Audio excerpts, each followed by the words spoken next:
So let's get some more analysis on this, joined now by political analyst Dr. Levy Ndou. Dr. Ndou, good to have you, and thank you very much for coming on this evening. Directives, criteria, policies internal within political parties aimed at instilling accountability, are they likely to have some kind of direct or maybe even indirect payoff or deficit in terms of how the party progresses? So, I mean, for example, you'd have the DA's social media policy and how many of the party leaders were disciplined because of that. You'd have ANC step-aside policy, how that affects various leaders. And now you've got this directive from the EFF saying, well, bring a bus or otherwise you're out of position. How are these likely to impact on the increase or the payoff in terms of party function? Good evening, Thabo. Good evening to the viewers at home. Thank you for having me.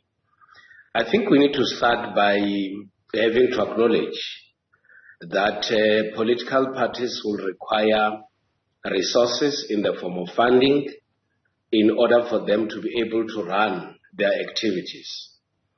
And political parties will know that they will mostly rely on donations and affiliations and contributions from those that are able to do so and those that are within structures.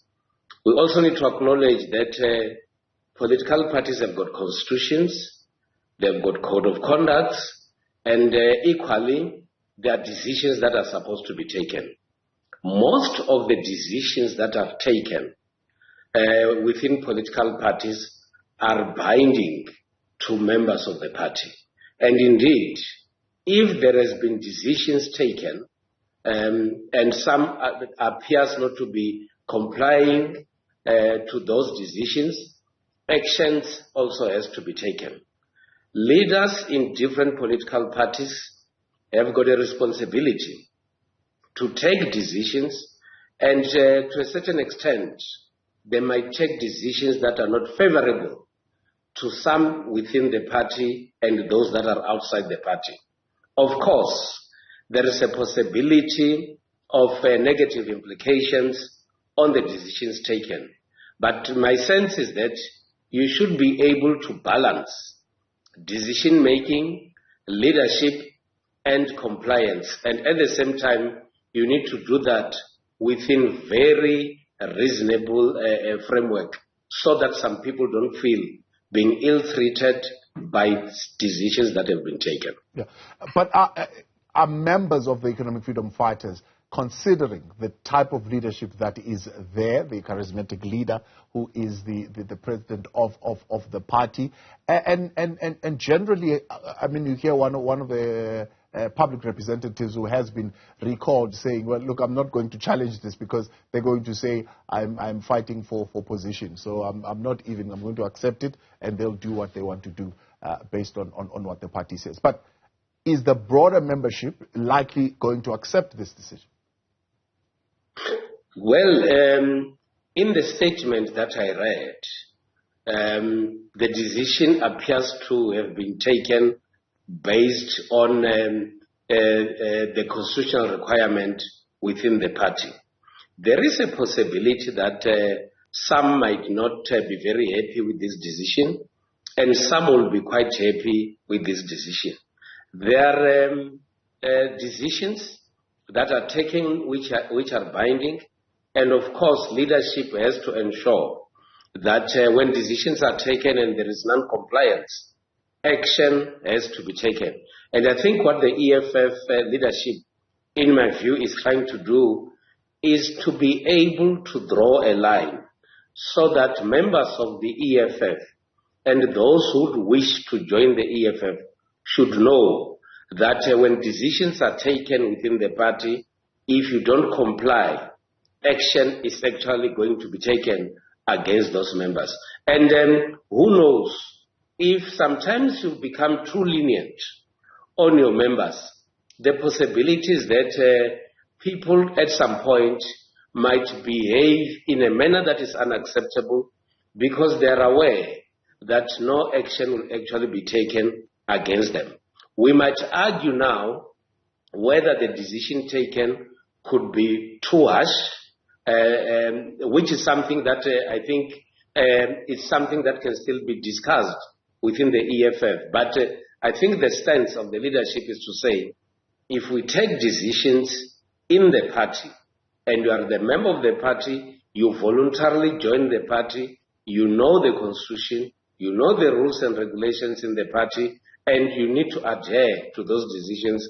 If you don't, you actually have to face the music. Yeah. And I think that is the message that the leadership is actually sending to its members. So that recalled public representative crafting a narrative that seeks to say, well, this move could be seen as being inconsistent with what the party stands for, a party that says we stand for the poor and the marginalized, and we're here to improve their fate. And he says, well, I'm poor. I come from a poor community. I was expected to raise R1 million to bring 20 buses. Is that not inconsistent with what the party says it stands for, to protect the poor and to at least accept them? And how does that kind of message then play out in the broader South African public, who are not direct beneficiaries, because maybe they might not be in the party, but they are aware of the party, and maybe they would have wanted to vote for it in 2024.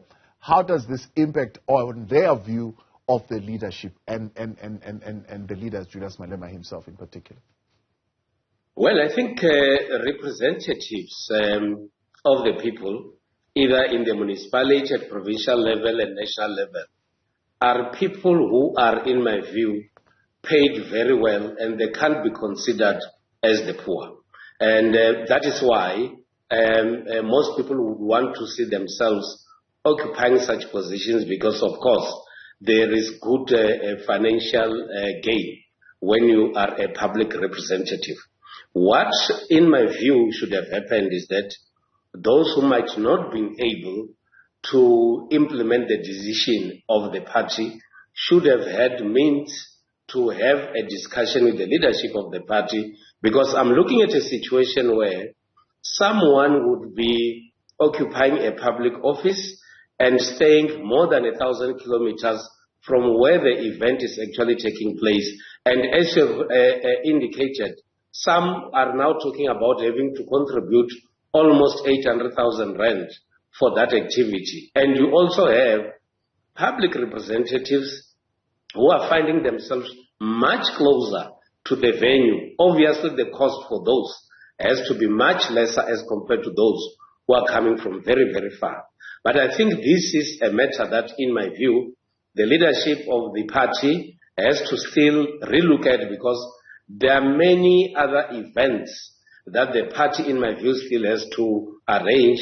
And if this is the trend, people might therefore pay or comply, whilst indeed they are feeling a huge burden in their pockets. And at the same time, voluntary means that some people can still arrange transportation for themselves, because in any way, when you love your party, you should also be prepared to sacrifice. Yeah. Let's turn now to opposition parties. One would say some opposition parties can view this as some kind of an electoral asset, but can they leverage on it? You know, what we've seen so far with opposition politics in the country is the inability of opposition parties to leverage on the weakness, for example, of the ruling ANC. Well, the unfortunate part is that other political parties would actually jump onto this one. Of course, these people that have been removed from these positions have got friends, they've got relatives, they also relate with people from other political parties. And some members of other political parties might use this to mock them, that look at the treatment that you actually got from your party. But at the heart of all these issues is that there was an agreement or a directive coming from the leadership of the party, and it was actually very clear that those who might not comply are actually going to face the music. It has already been indicated by the leadership of the EFF days before the event could take place that those who are not going to comply are actually going to be named and shamed. And this is exactly what the leadership of the EFF had promised, and they actually had to do exactly that. Yeah, I mean, according to the leader of the party, this is a really small number of people compared to the broader number that they have still retained in the party who are prepared to work and do the work. But, for example, if you look at a chap like this chap Vusi Khoza in KwaZulu-Natal, others saying he could have played a rather critical role in the party making inroads in that particular province. Would a party like the IFP, not capitalize on this? Could we see poaching, for example, of a chap like Vusi Khoza to say, well, bring your constituency here, we can treat you much better? The biggest possibility is that other political parties would be going towards these people, trying to poach them to their own political parties, whether you like it or not. If you get removed from public office like it has happened now, it's a huge inconvenience on you, because there are a lot of financial commitments that you might have made. And of course, if other political parties are available to lure you to join them and offering you positions where you're going to get benefits as an individual, the possibility is that you might still be able to leave that party. But also at the same time, parties should ensure that members of their organizations have a clear understanding of the rules and regulations, how things are done in these parties, so that when action is taken, they are actually not taken by surprise. Dr. Levy Ndou, I appreciate your time. Thanks so much for your analysis and coming on this evening. That is political analyst there, Levy Ndou.